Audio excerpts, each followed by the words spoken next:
네, 오늘이 드디어 예수님의 7가지 I am 선포의 마지막 날입니다.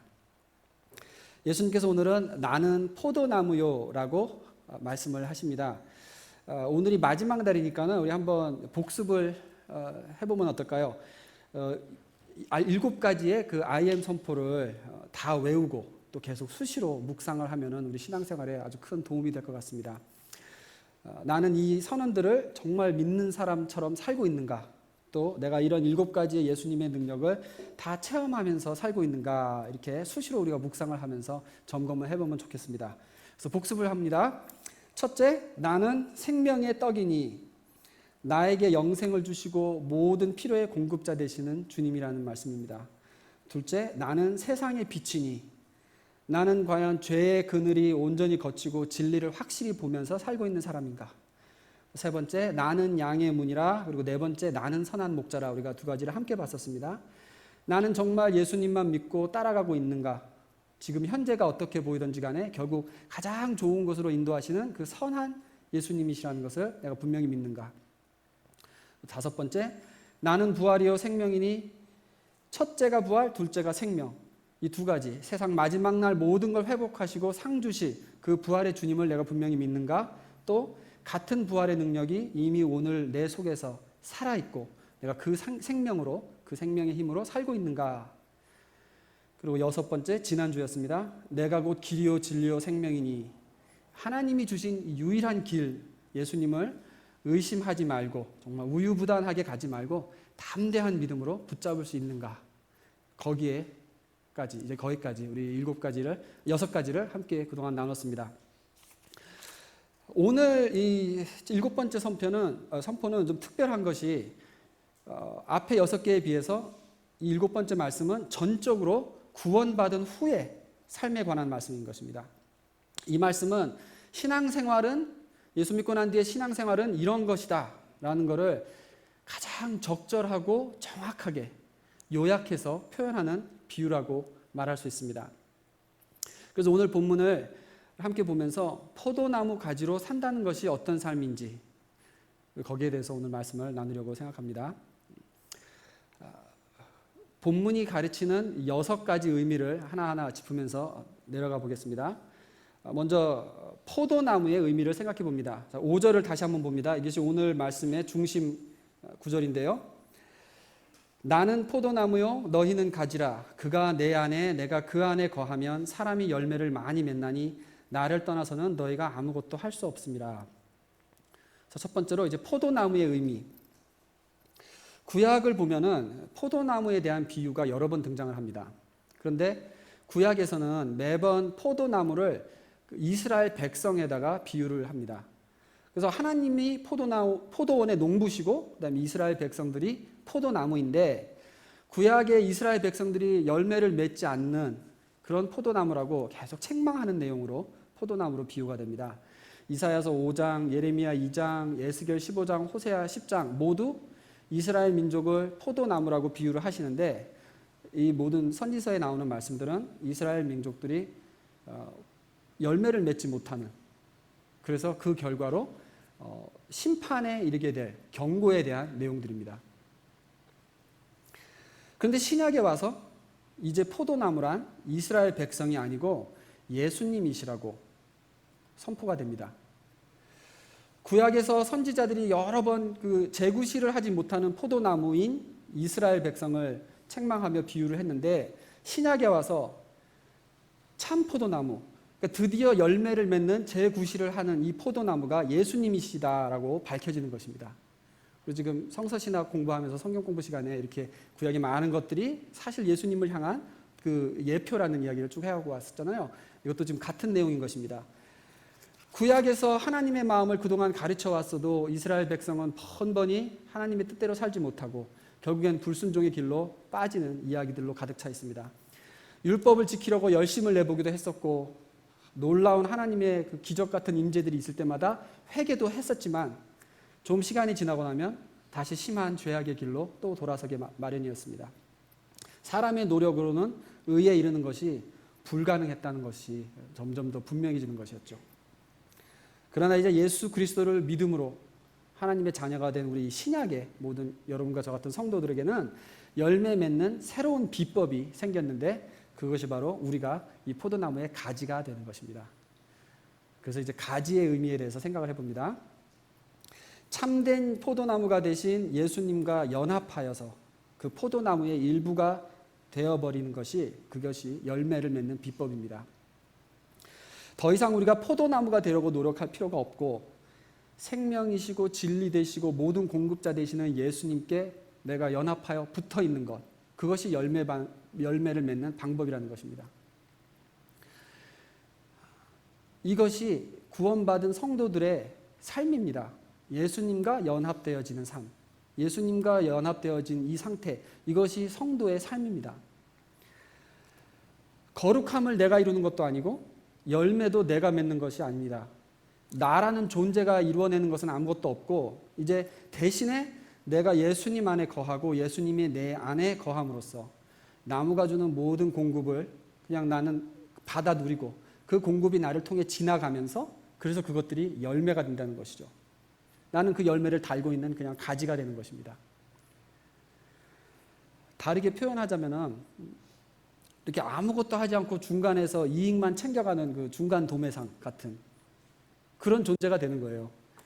정말 없어도 되는 존재 같잖아요. 그 중간 도매상들은 정말 없어도 되는 존재인데 우리를 통해서 열매를 맺기를 원하시는 게 그게 하나님의 뜻이라는 것입니다. 이 관계를 우리가 잘 이해를 해야 합니다. 한편으로는 나는 얼마나 쓸모없는 존재인가 이걸 묵상을 해야 합니다. 내가 만들어서 뭘 이루는 것은 하나도 없고 그저 영양분과 물이 그냥 나를 지나가는 통로인 뿐이다. 이걸 분명히 이해한다면, 이 관계를 분명히 이해한다면 우리가 겸손할 수밖에 없고 아무리 많은 열매가 나한테 주렁주렁 달려있다 할지라도 행여나 내가 잘해서 뭘 내가 창조해서 만들어낸 결과다라고 착각하는 그런 실수를 범하지 않는 것입니다. 그저 나는 열매를 달고 있는 가지일 뿐이다. 이와 동시에 다른 한편으로는 내가 또 얼마나 귀한 존재인가를 묵상해야 합니다. 그냥 붙어있기만 하면 열매가 주렁주렁 열리는 그런 현장을 체험하고 누리라고 하나님께서 우리를 불러주셨다는 것입니다. 그냥 축복을 공유하는 것입니다. 예수님께서 희생하시고 우리의 포도나무가 되셨기 때문에 나는 그 축복의 현장에서 공유하는 것이죠. 예수님이 나의 존재 가치가 되시는 겁니다. 나의 존재 가치는 이제 이쪽 끝에 있는 열매가 아니라 이 반대쪽 끝에 붙어있는 포도나무, 그것이 나의 진짜 존재 가치를 만들어주는 것입니다. 그렇기 때문에 우리 구원받은 하나님의 자녀들은 무엇을 염려해야 되냐면은 어떻게 열매를 맺어야 되나 하는 이 막 결과에 집중해서는 안 되고 거기에 집착해서는 안 되고 신앙생활이라는 것은 계속 이쪽 반대쪽에 내가 지금 나무에 잘 붙어 있는가 이거를 고민하면서 이것을 늘 연구하고 이것을 위해서 수고를 해야 되는 것입니다. 나는 예수님과 연합되어 있는가? 내가 예수님 안에 예수님이 내 안에 정말 거하고 계시는가? 이것이 우리가 매일매일 고민해야 되는 문제입니다. 거기서 잘 되면 열매가 저절로 맺히는 거고 거기서 잘 안 되면 열매가 없는 것입니다. 열매 쪽을 바라보면서 한숨 쉬고 고민하는 게 아니라 이쪽을 점검하는 게 우리 신앙생활의 가장 중요한 부분이 되는 것이죠. 가지의 삶입니다. 세 번째로 열매의 의미를 설명해 드리겠습니다. 좀 전에 읽었던 그 5절에서 말하는 열매란 의미가, 열매의 의미가 무엇인가 여러 가지 해석들이 있기는 한데 가장 복음주의적이고 보편적인 그 견해가 이렇습니다. 기도로 얻게 되는 모든 기쁨, 사랑, 전도의 열매, 이런 기도의 응답을 모두 포함해서 여기서 말하는 열매라고 설명을 합니다. 인내하면서 기도할 때 얻게 되는 모든 선한 결과들이라고 생각하시면 되겠습니다. 7절에 보면은 예수님께서 덧붙여서 열매에 대해서 설명을 해주는 부분이 있는데 7절 보겠습니다. 너희가 내 안에 거하고 내 말이 너희 안에 거하면 무엇이든지 원하는 대로 구하라 그리하면 이루리라. 무엇이든지 구하라 그리하면 이루리라. 예수님과 연합된 그런 상태로 예수님의 말씀에 순종하고 이렇게 살아갈 때에 기도하는 대로 열매를 다 채워주신다는 말씀이시죠.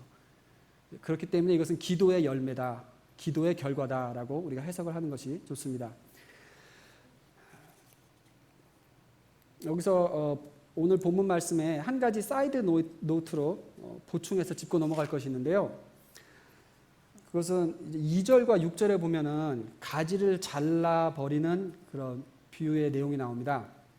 2절에 무릇 내게 붙어 있어 열매를 맺지 아니하는 가지는 아버지께서 그것을 제거해 버리시고 무릇 열매를 맺는 가지는 더 열매를 맺게 하려 하여 그것을 깨끗하게 하시느니라.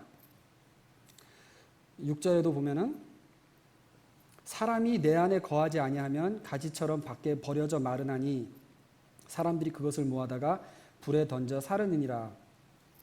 근데 이 6절 말씀은 구원받았던 사람이 열매를 안 맺으면 버려지게 된다는 그런 의미가 아니고요. 진정으로 구원을 받고 예수님과 연합된 존재라면 열매가 나타날 수밖에 없다라는 이런 의미입니다. 열매를 안 맺는 가지는 이미 죽었던 가지라는 말이죠. 열매가 열리는가 안 열리는가를 통해서 원래 죽었던 가지였는가 아니었는가가 구분이 된다는 것입니다. 그리고 2절에 읽었던 말씀은 우리의 삶에서 신앙생활에서 쓸데없는 것들을 우리의 영향을 쓸데없이 뺏어가는 이런 것들을 다 걷어내야 된다는 가지치기에 대한 표현이십니다. 그러니까 구원받은 사람이 다시 구원을 잃는다는 내용이 아니라 진짜 구원받은 사람이라면 열매를 맺어야 되고 또 그 열매를 맺기 위해서 우리가 또 가지치기를 해가야 한다라고 이렇게 해석하는 것이 바른 해석입니다. 5번째, 열매의 목적에 관한 말씀이 오늘 본문에 담겨 있습니다. 8절과 11절을 봅니다. 너희가 열매를 많이 맺으면 내 아버지께서 영광을 받으실 것이요 너희는 내 제자가 되리라. 내가 이것을 너희에게 이름은 내 기쁨이 너희 안에 있어 너희 기쁨을 충만하게 하려 함이라. 열매 맺는 목적을 예수님께서 설명을 하시는데 8절을 보면 아버지께서 영광을 받으시기 위해서, 그리고 11절에 보면 너희의 기쁨이 충만하게 하기 위해서. 이것이 열매의 목적이고 또 크리스찬 삶의 목적인 것입니다. 하나님께는 영광이고 우리에게는 기쁨. 두 가지가 함께 이루어지는 것입니다. 우리가 여기 생각해 볼 것이 하나님의 영광과 내 기쁨이 서로 경쟁을 하는 관계가 아니라는 것입니다. 우리가 이거를 신앙생활하면서 많이 착각하는 경우가 있는데 하나님께서 영광을 받으시려면 내가 내 좋아하는 것, 내 기쁨을 포기해야 된다라고 착각을 한다던가 혹은 내가 내 기쁨을 추구하는 삶을 살면 하나님의 영광이 깎이게 된다라고 생각을 하는 경우가 많습니다. 그래서 내가 뭔가 많은 걸 포기하는 게 하나님께 영광이 돌려드리는 것이고 이렇게 생각하는 경우가 많은데 하나님의 영광과 나의 기쁨은 사실 경쟁 관계가 아닙니다. 경쟁 관계가 있는 것은 그게 아니고 하나님이 원하시는 것과 내가 원하는 것이 경쟁 관계예요. 이게 약간 차이가 있습니다. 이게 무슨 말이냐면 하나님이 나 좋아하는 거를 막 뺏어가시는 분이라고 우리가 생각을 하게 되는데 이것은 신앙생활 초기 때 그러니까 나를 이렇게 계속 죄의 길로 유혹을 하는 그런 욕심들, 내 우상들 이런 것을 하나님께서 거두어 가시는 그런 시기에 내가 갖고 있는 오해입니다. 그 시기에는 하나님께서 나쁜 거를 거두어 가시는 것을 자꾸 내가 원하는 걸, 내가 좋아하는 걸 뺏어 가신다고 오해를 하고 있는 것이죠. 그런데 신앙생활이 성숙해지고 나면 하나님의 영광이 곧 나의 기쁨이 되는구나라는 게 실제로 이제 느껴지고 이해가 되기 시작합니다. 그러니까 이게 가지치기를 다 거친 나뭇가지가 이제 그때는 가지가 다 쳐지면서 내가 열매가 더 풍성하게 맺혀지는 것을 깨닫는 이제 성숙의 열매를 맺는 단계의 신앙인이 되는 것이죠. 그러니까 내가 막 좋은 거를 잃어가면서 억지로 내가 순종을 하면서 괴로워하면서 하나님의 영광을 위해서 헌신한다라고 우리가 생각할 것이 아니라 이것을 잃어가는 것이 나한테도 기쁨이 되는 길이라는 것을 늘 기억을 해야 하는 것입니다. 하나님의 영광과 나의 기쁨은 경쟁하는 관계가 아니라 두 개 함께 이루는 것이 예수님이 말씀하시는 그 열매의 목적이라는 것입니다.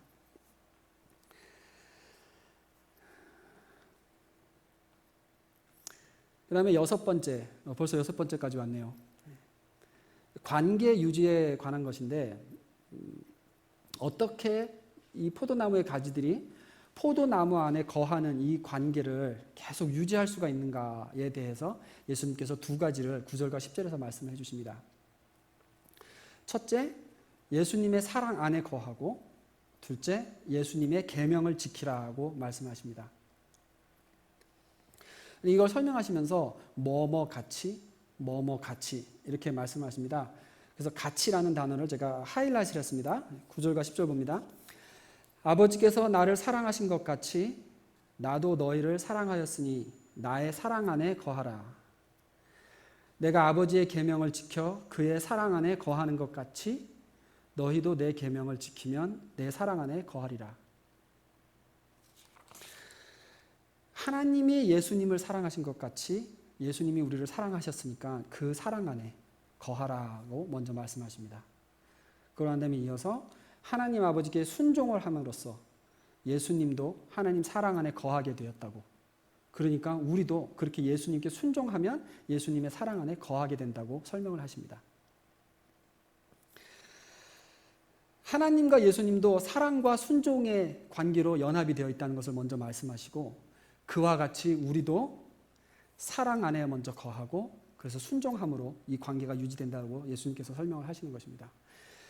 자, 6가지 우리 다 커버했는데요. 좀 정리를 해볼게요. 정리를 하자면 이렇습니다. 우리 지난주 말씀에서는 우리가 구원은 오직 믿음으로 은혜로 받는다라는 것을 강조했었습니다. 그렇죠? 근데 오늘은 그렇게 은혜로 구원받은 성도들이 열매 맺는 삶을 어떻게 살아가는가에 대한 내용입니다. 근데 이때에 예수님이 말씀하시는 그 방법이, 시작은 예수님의 희생과 사랑으로 시작된 이 새 삶인데 여기에 풍성한 열매를 얻는 비결은 그 사랑 안에 거하고, 사랑을 하라라는 말씀도 아니고 오늘은 사랑 안에 거하라, 이미 주어진 사랑 안에 거하라고 이렇게 말씀하십니다. 그러니까 사랑 안에 거한다라는 것은 늘 예수님의 희생과 그 사랑을 우리가 생각하면서 묵상하면서 감사하면서 그것을 내 스스로 계속 기억을 하면서 그게 모든 내 생활의 원동력이 시작이 돼야 된다는 것이에요. 사랑 안에 늘 결합되었고 사랑으로 인해서 예수님의 사랑을 내가 깊이 아는 그 감동이 그 연합의 가장 그 기본이 되는 것이고, 그렇다면은 그 사랑의 반응으로 우리가 순종을 해야 한다. 그렇게 먼저 사랑 안에 거하면서 기쁨으로 그 사랑의 반응에 순종하는 삶을 살 때, 그런 삶이 배경이면은 우리의 하는 모든 기도가 풍성하게 결실을 맺는다는 그러한 설명입니다. 2주 동안 제가 이 말씀을 묵상을 하는데 특별히 이 순종에 대해서 좀 묵상을 더 많이 하게 됐어요. 왜냐하면 지금 오늘 그 결론이 이런 거잖아요. 신앙생활을 잘하고 열매 맺으려면은 사랑 안에 거하고 그 다음에 순종을 해야 한다인데, 사랑 안에 거하는 것은 계속 기도하고 우리가 계속 말씀 묵상하고 큐티하면서 은혜를 계속 체험하고 말씀 들어서 은혜를 체험하고 이렇게 사랑으로 키워지고 있는데, 내가 진짜 해야 될 책임이 이게 지금 이 순종의 부분이거든요. 그 사랑을 동기로 내가 정말 순종을 하는 과정. 근데 이 순종을 막는 것이 결국 우리 속에 아직도 남아있는 죄성, 아직도 거둬지지 않는 욕심, 이러한 것들의 문제이잖아요. 사실 그게 신앙생활의 가장 결론적으로 힘든 부분이잖아요. 그래서 오늘 이번 주에 이 말씀을 이제 묵상을 하는데 계속 농부의 삶에 대한 이 묵상이 이어졌습니다. 오늘 말씀이 포도나무의 비유였고, 또 1절에 보면은 예수님께서 그 가지 치시는 농부라고 이렇게 말씀하십니다. 그렇죠? 그래서 포도밭에 이렇게 나무가 자라면서 무성한 열매를 맺는 이 농사, 이 농업에 대해서 좀 묵상을 많이 했는데, 또 그랬던 이유가 제가 이번 여름 동안에 뒷마당 잔디를 좀 관리를 하느라고 나가서 이렇게 잡초를 뽑고 하는 이런 시간이 많았거든요. 그래서 그러면서도 나름대로 잡초를 뽑으면서 그래 이렇게 죄를 뽑아야지 이런 식으로 제가 나름대로 이렇게 묵상을 한 부분들이 많아서 오늘 이 말씀하고 이렇게 연결이 되는 거예요.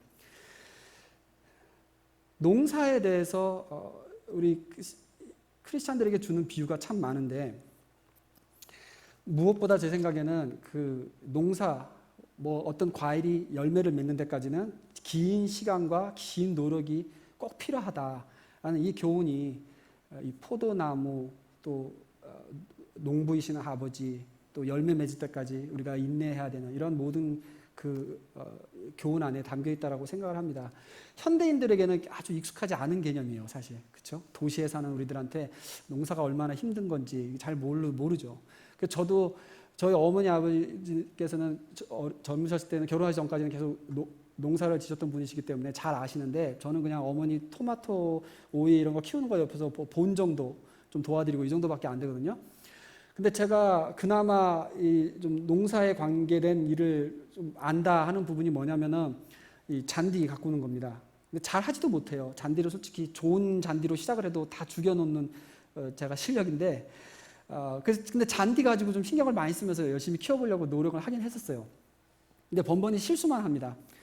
어느 정도냐면은 이틀 전에 요한이가 레고 블락으로 집을 만들더라고요. 그걸 만들면 놀길래 집을 만들었네 그러면서. 근데 집을 만들어 놓더니 그 앞에다가 이렇게 초록색 레고 블락들을 쫙 나란히 정렬을 해 놓더라고요. 그래서 이게 뭐냐고 사모님이 물어봤더니 이게 뒷마당 잔디라고 이렇게 얘기를 했대요. 그래서 그렇구나. 근데 보니까 또 옆에다가 이렇게 노란색 레고 블락들을 이렇게 모아놨대요. 그래서 이거는 그럼 뭐냐 그랬더니 요한이 말이 이건 다 말라 죽은 잔디라고 그렇게 얘기를 했다 그래요. 아빠가 맨날 잔디를 죽이는 거를 요한이가 아는 거예요. 뒷마당에 이번 여름에도 계속 여기저기 누런 자국들만 이렇게 있고 그렇게 한여름을 보냈거든요. 근데 그게 그렇게 된 이유가, 제가 이번에 올 봄에는 좀 잘 키워봐야 되겠다 그래서 비료를 사다가 뿌렸는데, 비료를 뿌리고 나니까 잔디가 다 죽어버린 거예요. 그래서 찾아보니까는 너무 세게 준다던가 아니면 너무 자주 주면은 그렇게 비료 때문에 잔디가 다 탄다 그래요. 그래서 올 여름 내내 저희 집에는 이렇게 누런 자국들이 뒷마당에 많았었습니다. 근데 이렇게 빈 공간이 생겨버리니까는 다 누렇게 죽은 잔디 이런 자국들이 생기니까는 제일 먼저 거기에 잡초들이 자라더라고요. 그 잡초들이 자리를 잡고 그래서 이 잡초를 먼저 뽑아내는 데만 제가 시간을 참 많이 썼습니다. 그 잡초를 뽑으면서 제가 생각을 했던 게, 예전에 저희 교회 다녔던 김요한 형제가 있는데 지금은 타주에서 공부하고 있어요. 근데 그때 요한 형제가 한 번은 보테닉 가든을 다녀오더니, 전도사님 제가 보테닉 가든 가가지고 아주 큰 영적 교훈을 얻고 돌아왔습니다. 이렇게 얘기를 해요. 그래서 뭐냐고 그랬더니, 거기 가니까 잡초를 제거하는 3가지 원칙이 이렇게 팻말에 써 있는데, 그게 일찍 뽑고 자주 뽑고 뿌리까지 뽑아야 한다라고 이렇게 쓰여 있다고 그래요. 그러면서 자기가 우리 죄를 관리하는 것도 정말 똑같구나 하는 이런 생각이 딱 들었다고 그렇게 얘기를 하더라고요. 근데 정말 맞아요. 제가 이번 여름 내내 잡초를 뽑으면서 생각을 했던 게, 정말 우리가 예수 믿고 크리스찬이 된 후에 죄와 사망의 권세가 온전히 거두어졌긴 했지만 계속 이렇게 들쑥들쑥 일어나는 죄성들이 있잖아요. 근데 그 죄성들이 주는 가장 큰 문제가 그겁니다. 열매를 못 맺게 하는 거예요. 풍성한 열매를 맺지 못하게 해요. 그래서 이 자꾸 일어나는 죄를 깨끗이 제거해야 되는데, 그 죄와 싸우는 효율적인 방법도 일찍 뽑고 자주 뽑고 뿌리까지 뽑아야 한다는 것이죠. 유혹이 처음 몰려오기 시작할 때, 이 정도도 죄야? 이렇게 아직 그 애매한 부분에 있을 때, 이때 이 문제를 바로 보고 회개하고 기도를 해서 이걸 이겨낼 힘을 구해야 합니다. 시간이 지나면 지날수록 내버려 둘수록 점점 더 힘들어지는 것이죠. 초기에 처리해야 된다는 것, 일찍 뽑아야 되고, 그리고 1번, 2번, 3번, 4번 내가 회개를 하는데도 계속 똑같은 죄를 범해요. 계속 같은 죄성이 일어나요. 그러면 4번, 5번, 6번 더 기도하면서 계속 구해야 한다는 것입니다. 잡초와 싸워보신 분들은 알겠지만 정말 여름 내내 꾸준하게 잡초를 뽑아주지 않고는 결국엔 잡초가 이겨버립니다. 죄와의 싸움도 그렇게 장기전이라는 것, 지속적으로 뽑아줘야 한다는 것이죠. 셋째로 뿌리까지 뽑아야 한다는 것. 표면에 드러나는 현상들을 회개하고 기도했다고 해서 해결된 게 아닙니다. 보이지 않는 곳에 덮여진 그 원인을 해결해야 되는 것이죠. 예를 들어서, 이거 다 제 삶으로 얻은 예들입니다. 내가 좀 쉽게 화를 내는 그런 문제를 갖고 있다. 그렇다면 내 속에 잠겨있는 어떤 그 불안감 때문에 깊은 평안이 없어서 그런 현상이 밖으로 나타나는 경우가 많습니다.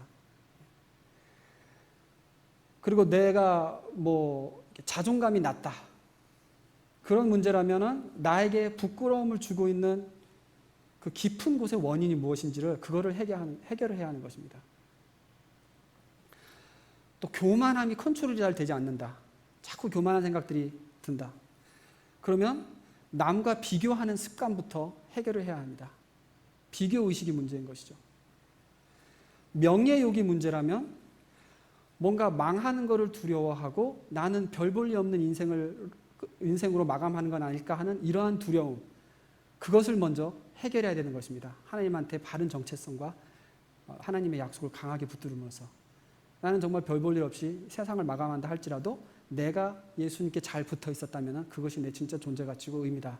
여기에 대한 컨피던스가 생길 때 명예욕도 사라지고 또 돈 욕심이 문제라면 내가 돈을 컨트롤할 수 있다라고 오해하고 있는 내 삶의 주권자가 누구인가, 거기에 대한 묵상을 통해서 그걸 먼저 해결해야지 자꾸 일어나는 돈 욕심을 해결할 수가 있다는 것이죠. 또 하나 제가 묵상하면서 느꼈던 것은, 아까 제가 비료를 너무 세게 줘가지고 뿌리가 다 잔디가 죽었다고 말씀드렸었잖아요. 근데 그렇게 비료 때문에 타서 주고 이런 경우에는 비료의 독한 성분이 다 사라질 때까지, 그래서 순한 땅이 다시 될 때까지 계속해서 물을 부어서 씻어내야 된다고 말을 하더라고요. 근데 이게 씻어져 가는 과정 중에 제일 먼저 잔디보다는 잡초들이 더 자리를 쉽게 잡습니다. 근데 독성이 다 빠져야 되고 그 다음에 그때 먼저 나타나는 잡초들까지도 다 걷어내야지 그런 과정을 지난 후에야 비로소 이제 새로 잔디씨를 뿌리고 살아날 수가 있는 기회가 되는 것이죠. 한번 우리가 크게 마음에 받았던 상처라든가 큰 충격을 겪어서 남아있는 자욱이 큰 그런 부분에 대해서는 먼저 오래 걸리는 작업이고, 그리고 쓰라림이 다 빠져나갈 때까지 계속해서 예수님 앞에 그 아픔을 쏟아부으면서 결국엔 눈물로, 예수님 앞에 와서 구하는 눈물로 씻어내야 한다는 것입니다. 내 마음이 다시 옥토가 될 때까지 많이 울어야 되는 것을 각오해야 되는 것입니다. 그 후에 다시 새싹이 피어나는 옥토가 된다는 것입니다. 이 잔디가 한번 이렇게 망치고 나면 다시 회복하는 데 한 3년이 걸리는 것 같아요. 첫 해는 자리 잡고 이거 번져 있는 잡초들 다 제거하는 작업. 그게 1년 걸리고, 그 다음 해에는 이제 씨 뿌리면서 약한 잔디들 자라게 하고, 3년쯤 됐을 때 잔디가 빽빽해졌을 때, 그러면은 밑에 뿌리까지도 다 빽빽하게 자리를 잡고 있기 때문에 그때부터는 이제 관리가 수월해지는 것입니다. 포도나무도 열매가 3년이 가야지 열린다고 그래요. 계속 가지치기를 하면서 첫 해는 아무런 수확을 기대하지 않고 투자하고 노력한 다음에 잘 가꾸면은 2년째에 열매들이 몇 개씩 맺히기 시작한대요. 그러고 난 다음에 이제 3년이 돼서야 제대로 된 열매를 수확할 수 있게 된다고 합니다. 순종이 가장 큰 챌린지인데, 열매를 맺는 이 순종의 과정에는 다시 말하면 내 속에 남아있는 것들, 그게 죄의 문제든지 죄성의 문제든지 아니면 오래된 상처든지 이것들을 거두어내고 잘라내고 정말 옥토로 만드는 그 과정이 매우 중요한 것 같습니다. 오늘 본문 말씀에서 주시는 교훈을 정리하겠습니다.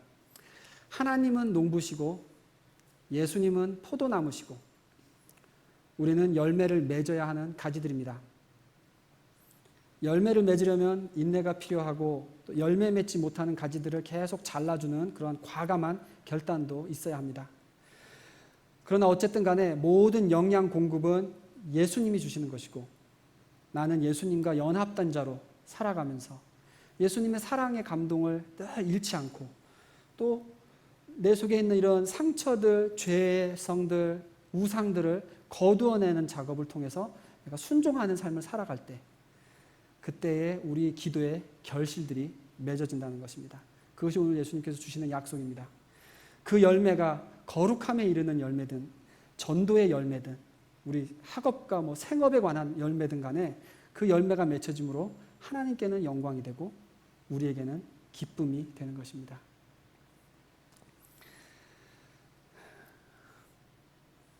우리 모두 이 포도나무의 교훈을 통해서 인내하고 오래도록 농사 잘 짓는 그런 농부들이 될 수 있기를 원합니다. 내 마음이 옥토가 되고 제거할 것 제거하고 그러나 예수님의 의지함으로써 모든 공급을 얻어서 풍성하게 될 때까지 우리 선한 싸움이 지치지 않고 계속되어지기를 주님의 이름으로 축원합니다. 우리 글렌뷰 교회가 우리 G10 여러분들이 저와 여러분들 모두가 이렇게 풍성한 열매를 맺는 포도나무 가지가 되기를